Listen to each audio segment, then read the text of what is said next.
اعوذ باللہ من الشیطان الرجیم بسم اللہ الرحمن الرحیم۔ السلام علیکم اسٹوڈنٹس، آج میں کلاس 9 مبادیات تعلیم میں باب نمبر 1 تعلیم کے تصورات میں اس کا لیکچر نمبر جو ہے 8 دینے جا رہی ہوں۔ آج ہم پڑھیں گے تعلیم کے وظائف کے بارے میں۔ تعلیم کے وظائف کون کون سی ہیں؟ تعلیم کے اہم وظائف کی اس کا سوال ہے کہ تعلیم کے اہم وظائف کی وضاحت کرنی ہے۔ تعلیم کے اہم وظائف کون سے ہیں؟ پہلا ہے تہذیبی ورثہ کی منتقلی اور تحفظ۔ ہر معاشرہ یہ چاہتا ہے کہ اس کے تہذیبی ورثہ کی حفاظت اور اسے نئی نسل تک منتقل کیا جائے۔ یہ کام تعلیم کے ذریعے کیا جاتا ہے، اس کے لیے تعلیمی ادارے بنائے جاتے ہیں، مثلاً اسکول، کالج اور یونیورسٹیاں وغیرہ۔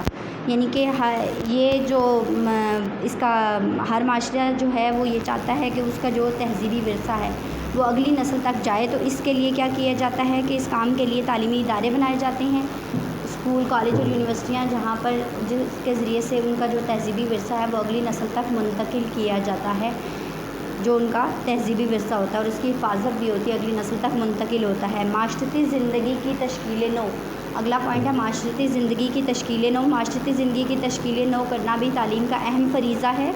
تعلیم ہی افراد کو بتاتی ہے کہ اس کے تہذیبی اور ثقافتی ورثہ میں کون کون سی اقدار اچھی ہیں اور ان میں اضافہ یا تبدیلی کس طرح ممکن ہے، ان اقدار کی اصلاح کس طرح ممکن ہے اور کون سی چیزیں ان میں مزید اضافہ کر سکتی ہیں۔ اگر اقدار میں اصلاح اور ان کی معاشرتی تشکیل نہ کی جائے تو معاشرہ جامد ہو سکتا ہے۔ اس میں بتایا گیا ہے کہ معاشرتی زندگی کی تشکیل نو میں تعلیم اہم فریضہ ادا کرتی ہے، ان کی تعلیم جو ہے وہ سب سے اہم فریضہ تعلیم کا ہوتا ہے۔ اس میں تعلیم افراد کو بتاتی ہے کہ ان کے جو تہذیبی ورثہ ہے اس میں کون سی چیزیں اچھی ہیں اور کون سی چیزیں بری ہیں اور کن چیزوں میں کس طرح سے وہ تبدیلی یا اضافہ کر سکتے ہیں اور اس کی کس طرح سے اصلاح ممکن ہے۔ ان چیزوں میں یہ مزید اضافہ کرتی ہے۔ یہ جو تعلیم کے ذریعے ان کو یہ ساری چیزیں پتہ چلتی ہیں اور وہ اپنی معاشرتی زندگی کی تشکیل نو کرنے میں کامیاب ہوتی ہے۔ اگر ایسا نہ کیا جائے، یعنی ان اقدار میں جو اقدار ہیں تہذیبی ورثہ ہے، اگر ان کی اصلاح نہ کی جائے تو معاشرہ جو ہے وہ جامد ہو سکتا ہے۔ آگے ہے فرد کی بنیادی ضروریات کی تشکیل، یعنی فرد کی جو بنیادی ضرورتیں ہیں ان کی کیسے تشکیل کی جاتی ہے۔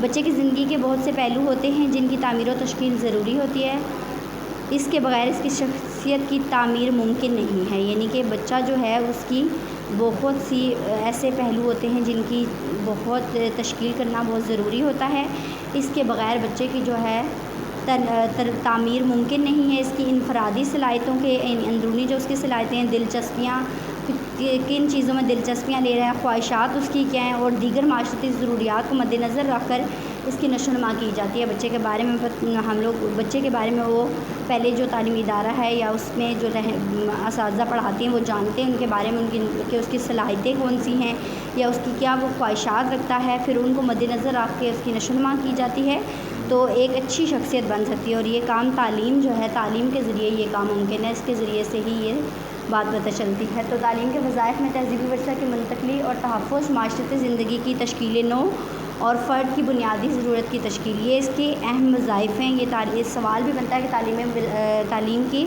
وظائف کی وضاحت کریں، ٹھیک ہے۔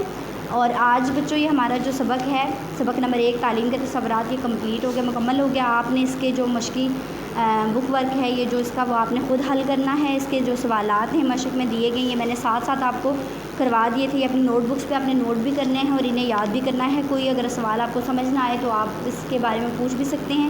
تو ہمارا سبق آج کے لیے بچوں اتنا ہی، کل ہم اپنا دوسرا سبق شروع کریں گے، نیا سبق۔ بہت شکریہ۔